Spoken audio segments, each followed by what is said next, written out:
Hello दोस्तों। आशा करता हूँ कि आप बहुत अच्छे से होंगे और घर में आप रेगुलर वे में पढ़ रहे होंगे। दोस्तों, अगर आपकी पढ़ाई में कहीं प्रॉब्लम आ रही है कि आप रेगुलर वे में नहीं पढ़ पा रहे हो, तो दोस्तों मैं आपको एक सजेस्ट करूंगा कि आप कोशिश करिए कि धीरे धीरे आप अपना कंफर्ट जोन छोड़िए और अपने स्टडी जोन पे वापस आइए, जिसमें आपका कंफर्ट जोन जैसे ही आपका दूर होगा, आपका स्टडी जोन पे आप आओगे और धीरे धीरे पहले 1 घंटे 2 घंटे 3 घंटे धीरे धीरे स्टार्ट करिए और आपकी पढ़ाई बिल्कुल चालू हो जाएगी। क्लियर दोस्तों? हाँ दोस्तों, एक बात और मैं बोलना चाहूंगा कि मैं रेगुलर वीडियो नहीं ला पा रहा हूँ। तो दोस्तों अभी तो मैं क्या था, मेरा शेड्यूल जूम आईडी मतलब जूम में मैं क्लास ले रहा हूँ, तो उसमें फाइनली क्लास को अरेंज करना, देन उसके डॉक्यूमेंट डॉक्यूमेंट बनाना, सब कुछ करना, तो वो बहुत ज्यादा लोड पड़ रहा था। देन अपना अपने लिए भी मेंस के लिए पढ़ना, सब कुछ। तो दोस्तों बहुत इसमें प्रॉब्लम हो रही। तो फाइनली मैंने ये देखा कि आपके लिए मैं रेगुलर नहीं हो पा रहा हूँ, तो उसके लिए मैंने ये सोचा है दोस्तों कि आपको 1 दिन या 2 दिन के डिफरेंस में मैं आपको वीडियो प्रोवाइड करा पाऊँ, जिससे कोशिश करूंगा कि मैं रेगुलर रह पाऊँ, लेकिन 1-2 दिन के डिफरेंस में मैं आपको वीडियो प्रोवाइड कराता रहूंगा। और दोस्तों एक चीज और मैं शेयर करना चाहूंगा कि मैं जूम पे पढ़ा रहा हूँ, तो वहां पे अगर कोई भी इंटरेस्टेड है जो पढ़ना चाहता है, तो वो एवरेज चैप्टर वहां चल रहा है और वहां पे आके डेमो ले सकता है। डेमो लेने के लिए दोस्तों वो मेरे नंबर 7879555564, ये मेरा व्हाट्सएप नंबर है। इसमें आप व्हाट्सएप कर दीजिए, अपना नाम व्हाट्सएप कर दीजिए। देन आप बोल सकते हैं सर मुझे क्लास अटेंड करनी है, तो मैं आपको Zoom ID then password share कर दूंगा और वहां जाके आप फाइनली डेमो ले सकते हैं। क्लियर दोस्तों? और आगे अगर कोई प्रॉब्लम होती है दोस्तों, तो अगर आपको कोई प्रॉब्लम भी हो रही तो दोस्तों उसके लिए भी ये व्हाट्सएप नंबर है मेरा, वहां पे आप क्वेश्चन भेज सकते हो। देन मैं आपका उसको शॉर्ट से शॉर्ट सॉल्यूशन बता दूंगा। क्लियर दोस्तों? चलिए ठीक है दोस्तों, आज मैं पढ़ाने वाला हूँ डिविजिबिलिटी रूल। डिविजिबिलिटी रूल की बात करें तो दोस्तों मैं पूरा का पूरा डिविजिबिलिटी रूल दो पार्ट में बांट के चलता हूँ। एक नंबर सिस्टम का पार्ट होता है, देन एलसीएम एचसीएफ का पार्ट होता है। क्लियर? अब देखिए डिविजिबिलिटी रूल को बोलेंगे एलसीएम एचसीएफ, तो जब एलसीएम एचसीएफ आएगा तो आपको समझ में आ जाएगा। क्लियर?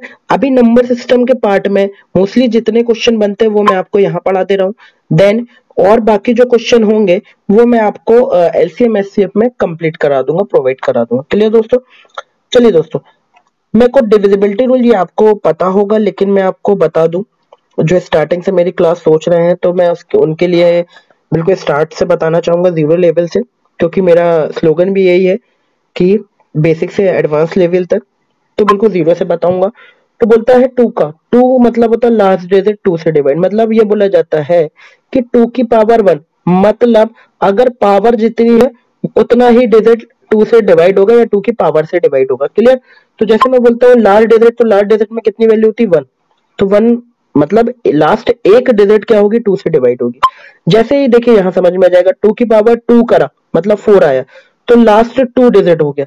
अब 2 की पावर 3 करोगे तो लास्ट 3 डिजिट, 2 की पावर 4 करोगे तो लास्ट 4 डिजिट, 2 की पावर 5 करोगे तो लास्ट 5 डिजिट। और यहाँ पे देखिए वैल्यू लिखिए 2 से डिवाइड, 4 से डिवाइड, इसको बोला जाता है 2 की पावर 2 से डिवाइड या 4 से डिवाइड, 2 की पावर 3 से डिवाइड या 8, फिर 2 की पावर 4 मतलब 16। ऐसे आप देख सकते हैं। क्लियर दोस्तों? और लास्ट में बोला है 2 की पावर n, तो लास्ट n डिजिट 2 की पावर n से डिवाइड होना चाहिए। क्लियर दोस्तों? जस्ट ऐसे ही रूल देखोगे तो ऐसे ही 5 का रूल भी फॉलो करता है। क्लियर? ठीक, लास्ट डिजिट 5 से डिवाइड, लास्ट 2 डिजिट 5 की पावर 2 से डिवाइड और लास्ट 3 डिजिट 5 की पावर 3 से डिवाइड। लास्ट 5n में देखोगे तो n डिजिट 5n से डिवाइड होना चाहिए, ये देख सकते हैं। क्लियर दोस्तों? इसके बाद अगला जो कॉन्सेप्ट है वो ये है, मतलब अगला जो दिया है वो दिया है 3 का डिविजिबिलिटी रूल। 3 का डिविजिबिलिटी रूल बोलता है कि अगर कोई वैल्यू 3 से डिवाइड है तो उसके अंकों का योग 3 से डिवाइड होना चाहिए। ये इंग्लिश में मैंने लिख दिया है। क्लियर? जैसे मैं एग्जांपल लेता हूँ 729, 7 + 2 + 9। अब इसको ऐड करोगे यही अंक को, क्लियर, सिंगल सिंगल होते हैं अंक, इनको ऐड करोगे तो 7 और 2 को हुआ 9 प्लस 9 कितना हुआ 18, और 18 को वापस ऐड करोगे तो 9 आएगा, और 9 क्या होता है फाइनली 3 से डिवाइड होता है, तो पूरी वैल्यू 3 से डिवाइड होगी। क्लियर दोस्तों? ठीक। अब अगला बोलता है 9, अगर कोई वैल्यू 9 से डिवाइड हो तो उसके अंकों का योग क्या होना चाहिए, 9 से डिवाइड होना चाहिए। ये भी देख सकते हैं आप। क्लियर? सेम ही है, जैसे 3 वर्क करता है वैसे ही 9 भी वर्क करता है। क्लियर दोस्तों? सेम सेम, बिल्कुल कोई दिक्कत नहीं है, इसको भी वैसे ही वर्क करना। एक अगला जो आता है वो आता है फाइनली आपका 6 और 6 का। तो 6 का होता है 2 और 3। अगर कोई वैल्यू 2 से डिवाइड हो और 3 से डिवाइड, दोनों से डिवाइड हो तो वो 6 से डिवाइड होगी, ये बोला जाता है। क्लियर दोस्तों? दोनों वैल्यू देखना है कि 2 से भी डिवाइड हो 3 से भी डिवाइड हो तो वो 6 से डिवाइड होगी। क्लियर दोस्तों? इसके बाद 7 और 11 की जब बात करेंगे तो 7 और 11 में डायरेक्ट क्वेश्चन के हिसाब से समझाऊंगा और आपको समझ में आ जाएगा जैसे क्वेश्चन आएगा। क्लियर दोस्तों? ठीक, होप कि आपको समझ में आया होगा दोस्तों। ठीक, बढ़ते हैं, मैं 7 और 11 के डिविजिबिलिटी रूल की तरफ बढ़ूंगा आपको समझाने के लिए। क्लियर दोस्तों? चलिए बढ़ते हैं 7 और 11 के डिविजिबिलिटी रूल की तरफ। चलिए दोस्तों, बोला है 7 8 स्टार 3945 संख्या 11 से विभाजित है या डिवाइड है तो फाइनली स्टार, इसको भी एक्स भी मान सकते हो, एक्स बोल सकते हो। अगर स्टार में प्रॉब्लम जा रही तो एक्स एक अंक है तो एक्स बराबर क्या होगा, क्योंकि मैंने क्वेश्चन में इसको एक्स माना है तो इसलिए बोल सकते हो एक्स। देखिए 7 8 x 3945 मैंने इसको नंबरिंग दी है, देखिए रेड पेन से देख सकते हैं नंबरिंग दी हुई 1 2 3 4 5 6 7। तो आप देखेंगे इसमें जितने भी ऑड नंबर है नंबरिंग में, है ना, नंबरिंग में बोल रहा हूँ, वैसे नहीं बोल रहा हूँ वो सेक्शन में नहीं, क्योंकि वो सेक्शन में भी ऑड दिख रहा है। देखिए 7 और 9 देन 5 ऑड नंबर है। क्लियर? तो वो सेक्शन में नहीं, नंबरिंग में मैं बोल रहा हूँ जो नंबर मैंने दिए थे। देखिए 1 और इसके बाद 3 फिर उसके बाद 5 देन 7। तो ये नंबरिंग में जितने भी ऑड नंबर है उनको उठा के आपस में ऐड कर दीजिए। फिर जितने भी इवन नंबर है, देखिए यहाँ पे इवन में 3 आया है इसलिए मैं बोल रहा था। ठीक, जितने भी इवन नंबर है उनको आपस में उठा के ऐड कर दीजिए नंबरिंग में। तो फाइनली आप ऐड करोगे तो आपको देखिए x प्लस 21 मिलेगा और ये हुआ 15। क्लियर? जब इनको आपस में उठा के ऐड करने के बाद माइनस करोगे तो ऑड माइनस इवन करोगे, तो ऑड माइनस इवन करने के बाद अगर वैल्यू 0 या 11 आई, मतलब 0 आई या 11 आई या 11 का मल्टीपल आई, तो फाइनली वैल्यू 11 से विभाजित होगी। ये 11 का डिविजिबिलिटी रूल कहता है। लिखने में प्रॉब्लम होती है इसलिए मैं समझाने में बिल्कुल क्लियर कि मैं एग्जांपल लेके समझा दूं ज्यादा अच्छा होगा, इसलिए मैंने समझाया। तो x प्लस 21 माइनस 15 करोगे तो फाइनली 0 या 11 आ रहा था। तो x प्लस 6 करा तो x प्लस 6 बराबर 11 था, तो x प्लस 6 बराबर 11। तो ऑप्शन में से x की वैल्यू क्या पुट करी जाए, फाइनली 11 हो जाए। तो वो चेक करने के लिए हमने ऑप्शन उठा के पुट करा, तो 6 में 5 ऐड करोगे तो 11 बनेगा, इसलिए फाइनली आंसर क्या होगा 5। अगर यहाँ पे कोई जीरो की मतलब माइनस की कंडीशन होती तो फिर जीरो ले लिया जाता। क्लियर? तो जीरो में आपको डाउट होगा कि जीरो कहाँ आएगा, जहां माइनस की कंडीशन होगी इस पॉजिटिव की जगह वहां पे जीरो की कंडीशन आ जाएगी। लेकिन कभी कभी ऐसा होता कि माइनस करने पे भी 11 का मल्टीपल बन जाता है, तो आपको 0 11 दोनों लेके चलना है। क्लियर दोस्तों? ठीक, चलिए दोस्तों, इसके बाद मैं एक क्वेश्चन और लेके आया हूँ, उस क्वेश्चन के बाद आपको पूरे डाउट क्लियर हो जाएंगे आपके। चलिए देखेंगे अगला क्वेश्चन। देखिए दोस्तों, अगला क्वेश्चन भी बिल्कुल वैसे ही सेम रहा। अब थोड़ी सी पोजीशन इसमें एक्स की बस चेंज हुई है, एक्स पहले वहां पे ऑड पे था, यहाँ इवन पे आ चुका है। तो 4 8 3 2 7 x 8। क्लियर? तो आप देखेंगे 4 3 7 प्लस 8 मतलब जितने भी ऑड सेक्शन थे, देखिए ये ये और फाइनली ये, तो ऑड सेक्शन को आपस में ऐड करा, फिर इवन सेक्शन को आपस में ऐड करा, फिर उसके बाद दोनों को माइनस करा, तो ये बन रहा था 10 प्लस एक्स। और जब ये ब्रैकेट के अंदर है और इधर माइनस करोगे तो ये माइनस अंदर में 10 में भी माइनस आएगा, देन एक्स में भी माइनस आएगा। तो टोटल फाइनली ये मत कर देना गलती, यहाँ पे थोड़ी सी सिली मिस्टेक को कुछ कुछ लोग कर जाते हैं, तो वो ये होती है। ये सिली मिस्टेक बिल्कुल मत करिएगा। ठीक, याद रखिएगा 10 में भी माइनस होगा देन एक्स में भी माइनस होगा। तो 22 में से 10 गया तो 12 बचा, देन माइनस एक्स। अब देखिए x की वैल्यू इन चारों में से क्या प्रोवाइड की जाए कि फाइनली ये 11 हो जाए, तो ये 1 पुट करेंगे तो फाइनल आंसर हो जाएगा। क्लियर? चलिए दोस्तों बढ़ते हैं नेक्स्ट क्वेश्चन की तरफ दोस्तों। चलिए दोस्तों अगला बोला है 53886 7 से डिवाइड है कि नहीं ये चेक करना। क्लियर दोस्तों? इसमें थोड़ा सा ध्यान रखिएगा कि मान लो अगर मुझे ये वैल्यू दी है 53886, देखिए यहाँ कंजेस्टेड हो जाता है इधर, मैं इसलिए समझा रहा हूँ 53886 से। तो 886 में देखिए तीन तीन के पेयर पीछे से बनाना, पीछे से तीन तीन के पेयर बनाना स्टार्ट किया। देन आगे फिर देखिए दो वैल्यू बची तो मैंने अपनी तरफ से जीरो लगा दिया। अब देखिए थोड़ा सा कॉन्सेप्ट समझना, अगर मैं इधर जीरो लगाता हूँ तो वैल्यू पे कोई इफेक्ट नहीं पड़ेगा। अगर मैं यही जीरो 53886 लगाता तो अब लास्ट में जब जीरो लगाता तो देखो इसको क्या पढ़ा जाएगा, इसको तो 53,886 ही पढ़ा जाएगा, लेकिन इसको क्या बोल दिया गया 5,38,860।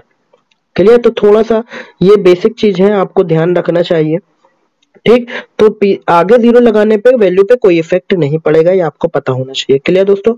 अब देखिए मैंने क्या बोला कि ये अपनी तरफ से जीरो लगा लीजिए, फिर उसके बाद क्या करा हूं मैंने 886 में 053 माइनस करा तो वैल्यू आई आपकी 833। क्लियर? ये देखिए 833। जब 833 आपको वैल्यू मिल गई, इसके बाद क्या करना है वो देखना। 833 लिया, देन एक लाइन खींच दिया यूनिट डिजिट के तरफ पे, लास्ट डिजिट पे, उसको 2 से मल्टीप्लाई करिए, जो भी आएगा वो लिखिए और उसको उठा के 83 से माइनस कर दीजिए। जब 83 से माइनस करोगे तो यहाँ मिलेगा 77। अब देखिए ये एक लाइन लिखी हुई है 7 से डिवाइड है तो पूरी वैल्यू 7 से डिवाइड होगी, मतलब ये 77 जो आया है अगर ये 7 से डिवाइड हो गया तो पूरी वैल्यू क्या होगी 7 से डिवाइड होगी। क्लियर दोस्तों? तो आपको याद रखना है पहले तीन तीन के पेयर पीछे से जो बना, आगे बनी दो वैल्यू, तो उसको डायरेक्ट उठा के यूनिट डिजिट से माइनस कर सकते हो, मतलब यूनिट डिजिट। इसका मतलब बोलने का मतलब यह है कि 886 आया उसको इधर नहीं उठा लेना, आप इधर माइनस मत कर लेना, है ना, ये क्योंकि मिस्टेक हो जाएगा। आपको माइनस यूनिट डिजिट से लेके चलना, तो 3 देन 5 माइनस करा तो पीछे से माइनस की जाती है, ये याद रखिएगा। जीरो इसलिए लगा लिया जाता है कि आपको प्रॉब्लम ना हो, इसलिए जीरो बोला था, बाकी ऐसी कोई इशू नहीं है। तो 77 अगर 7 से डिवाइड है तो पूरी वैल्यू फाइनली 7 से डिवाइड होगी। क्लियर दोस्तों? चलिए एक क्वेश्चन और ऐसे ले लेते हैं, फिर उसके बाद मैं आगे बढ़ूंगा अपने कॉन्सेप्ट की तरफ। चलिए दोस्तों अगला क्वेश्चन दिया है, ये इसलिए बताने के लिए सोचा मैं क्योंकि इसमें देखिए 11 की तरह तो वर्क कर रहा है, लेकिन इसमें पेयर फॉर्मेशन वर्क करता है। मतलब जैसे मैंने बोला 6 5 4 3 2 5 7 7, ये 5 को थोड़ा अच्छे से बना लीजिएगा। क्लियर? ये चलो ठीक। अब मैंने क्या करा, इसमें पीछे से तीन तीन के पेयर बनाना चालू करा, फिर उसकी मैंने नंबरिंग कर दी 1 2 3। वहां देखिए डिजिट की नंबरिंग होती थी, यहाँ पेयर फॉर्मेशन की नंबरिंग होगी, पेयर की नंबरिंग।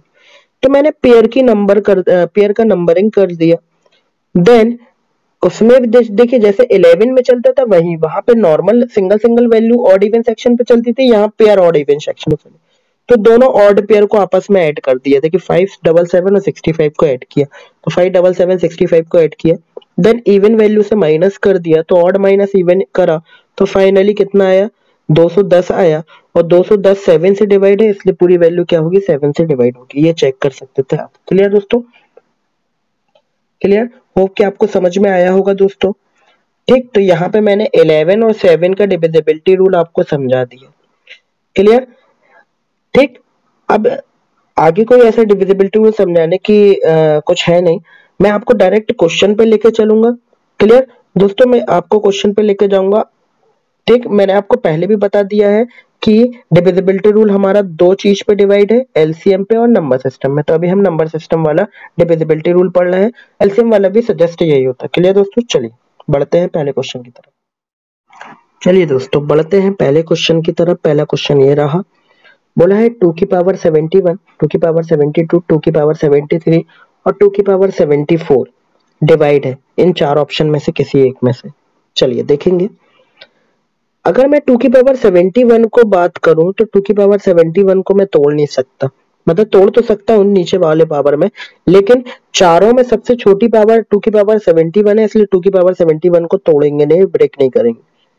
मैं 2 की पावर 72 को ब्रेक करता हूं तो मैंने एक बेस 2 की पावर 71 मान लिया, तो उस बेस वैल्यू पे मैं ब्रेक करूंगा, तो इसको इस तरह से लिखा जा सकता है। देखिए दोस्तों, ये मल्टीप्लाई का साइन है ना, लगा लेना मल्टीप्लाई, 2 की पावर 71 मल्टीप्लाई 2 की पावर 1।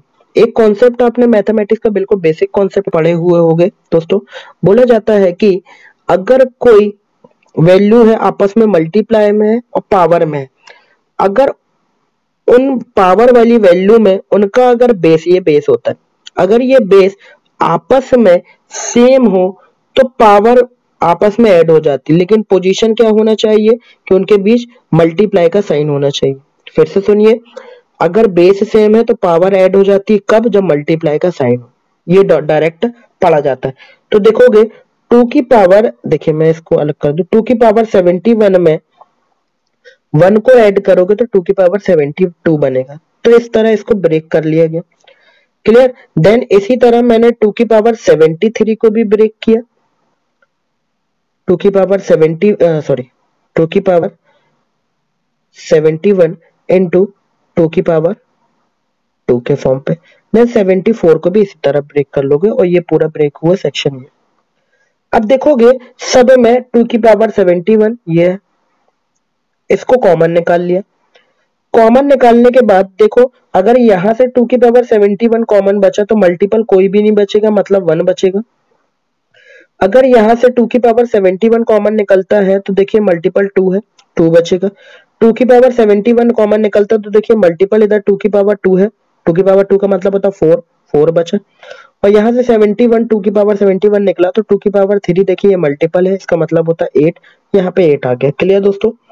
अब इनको आपस में ऐड करोगे तो 2 की पावर 71 और ये मल्टीपल आया 15। अब देखिए ऑप्शन में देखना 5 का मल्टीपल कौन है, तो 10 है, वही आंसर है। या फिर आपको देखिए एक चीज और बेसिक कॉन्सेप्ट होता है कि 5 के साथ किसी इवन पावर का मल्टीप्लाई करोगे तो हमेशा यूनिट डिजिट 0 बनेगा, तो 0 यूनिट डिजिट चेक कर लेना था, किसका था? मात्र बी ऑप्शन का था, तो वही आंसर होगा। क्लियर दोस्तों? होप कि आपको समझ में आया होगा दोस्तों। चलिए बढ़ते हैं नेक्स्ट क्वेश्चन की तरफ। चलिए दोस्तों, अगला क्वेश्चन दिया है 5 की पावर 71, 5 की पावर 72, 5 की पावर 73। क्लियर दोस्तों? और ये चार ऑप्शन से चेक करना डिवाइड है कि नहीं। मैंने इसको देखिए डायरेक्ट किया है, यहाँ से 5 की पावर 71 कॉमन लोगे तो 1 बचेगा, 5 की पावर 72 कॉमन लोगे तो इसको इस तरह से तोड़ सकते थे, मैं तोड़ के बता दे रहा हूँ, डायरेक्ट कॉमन लिया हूँ। 5 की पावर 71 इंटू 5 की पावर 1, तो 5 की पावर 71 निकल गया तो बचा क्या? 5 की पावर 1, ये है 5 की पावर 1। 5 की पावर 73 को जब तोड़ोगे तो ये टूटेगा 5 की पावर 71 इंटू 5 की पावर 2 के फॉर्म पे। क्लियर दोस्तों? 5 की पावर 71 को कॉमन ले लिया तो क्या बचा? 5 की पावर 2, तो ये है 5 की पावर 2। अब देखिए इनको जब आपस में ऐड करोगे तो ये हुए 31, 5 की पावर 71 इंटू 31। क्लियर? अब देखिए थोड़ा सा बेसिक कॉन्सेप्ट एक और फिर से, ऑड में मल्टीप्लाई कर रहे थे तो 0 आ रहा था, सॉरी इवन में मल्टीप्लाई कर रहे थे तो 0 आ रहा था, तो ऑड में मल्टीप्लाई करोगे तो फाइनली क्या आएगा आपका? 5 आएगा।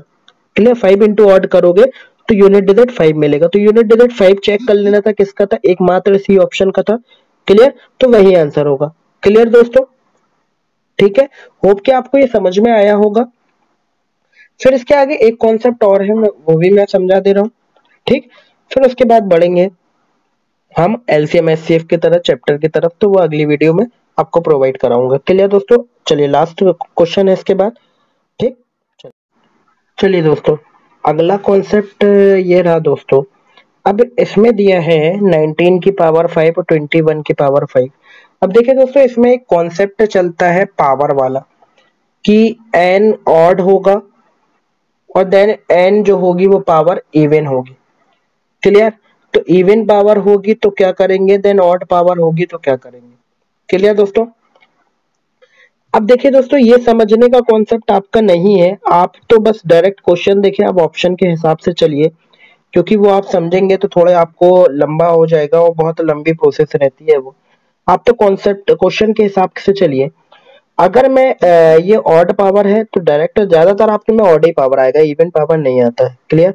तो कभी भी आपको इस तरह से दिखेगा ऑड पावर मिलेगी, पहले तो ये समझना। तो दोनों को आपस में ऐड कर दीजिए, 19 प्लस 21। और 19 प्लस 21 को जब आपस में ऐड करोगे तो ये फाइनली कितना होगा, 40 होगा। अब देखिए 40 10 से भी डिवाइड है देन 20 से भी डिवाइड है, तो इसलिए ऑप्शन क्या होगा, इसका सी आंसर होगा। 10 से भी डिवाइड है देन 40 से भी डिवाइड है, तो फाइनल आंसर क्या होगा, सी होगा। क्लियर दोस्तों? होप कि आपको समझ में आया होगा दोस्तों। अगला क्वेश्चन और ले रहा हूँ, फिर उसके बाद क्लास एंड करेंगे। चलिए दोस्तों, अगला क्वेश्चन ये रहा। आप देखेंगे यहाँ भी ऑड ही पावर दी हुई है। क्लियर? कुछ भी नहीं करना है, तीनों को उठा के ऐड कर देना, 29 प्लस 23 प्लस 17। तो आप देखेंगे जब 17 को 29 में ऐड करोगे तो ये 46 प्लस 23 बन रहा है, और 23 से डिवाइड होने वाले एक ही ऑप्शन दिया 23, तो फाइनल आंसर क्या होगा, सी होगा। तो देखिए सबको ऐड करते तो ये 69 बन रहा था, और 69 23 से डिवाइड होता है तो फाइनली वैल्यू 23 से डिवाइड होगी, ये भी कर सकते थे। क्लियर दोस्तों? होप कि आपको ये समझ में आया होगा। यहाँ पे डिविजिबिलिटी रूल आपका फाइनली सब खत्म कर दिया। अब मैंने देखिए वो क्वेश्चन नहीं लिया है जो 9 का डिविजिबिलिटी रूल क्या कहता है, तो मैं आपको लिमिट बाय सम में पढ़ा चुका हूँ। क्लियर? अब ये सब मैंने क्वेश्चन कराने वाले नहीं है, मैंने आपको डिविजिबिलिटी रूल के मेन क्वेश्चन करा दिया। ठीक, फिर से मैं बोलना चाहूंगा कि अगर और भी जो बिल्कुल बेसिक से पढ़ना चाहता है, क्लियर, तो मैं वहां जूम में क्लास ले रहा हूँ, लाइव क्लासेस। तो जूम में आप लाइव क्लासेस ज्वाइन कर सकते हैं, डेमो ले सकते हैं। डेमो लेने के लिए मेरा नंबर मैंने स्टार्टिंग में बता चुका है, उस नंबर पे आप फाइनली मुझे मैसेज कर दीजिए, सर मुझे क्लास अटेंड करना है, तो मैं आपको वहां पे आईडी पासवर्ड प्रोवाइड करा दूंगा और वहां पे आप डेमो ले सकते हैं। क्लियर? तो दोस्तों आपको जिसको बिल्कुल बेसिक से पढ़ना है बिल्कुल डेमो लीजिए। क्लियर? और देन मैं आपको पूरा का पूरा पोर्शन रिवाइज भी कराऊंगा, कोर्स कंप्लीट भी कराऊंगा, देन आपको क्वेश्चन भी प्रोवाइड कराऊंगा, सब कुछ कराऊंगा। क्लियर दोस्तों? ठीक, यहाँ पे हमारा नंबर सिस्टम पूरा का पूरा दोस्तों खत्म होता है। क्लियर? इसके आगे हम पढ़ेंगे एलसीएम एचसीएफ। तो एलसीएम एचसीएफ की बिल्कुल क्लास मिस नहीं करना दोस्तों, और एलसीएम एचसीएफ में बहुत अच्छे से पढ़ाने वाला हूँ। ऐसा पढ़ाऊंगा कि आपने पूरे यूट्यूब में मुश्किल है कि वैसा पढ़ा होगा। क्लियर दोस्तों? आप देख सकते हैं। चलिए, नंबर सिस्टम खत्म होने के बाद एलसीएम एचसीएफ स्टार्ट होगा, उसके लिए आप देखते रहिए मेरे यूट्यूब चैनल को। जो मेरे यूट्यूब चैनल पे न्यू है प्लीज उसको सब्सक्राइब कर दीजिए और बेल आइकन को दबा दीजिए, जिससे मेरी वीडियो आपको जल्द से जल्द सबसे पहले मिल सके। क्लियर दोस्तों? ठीक है, चलिए दोस्तों एंड करते हैं। ओके दोस्तों, जय हिंद।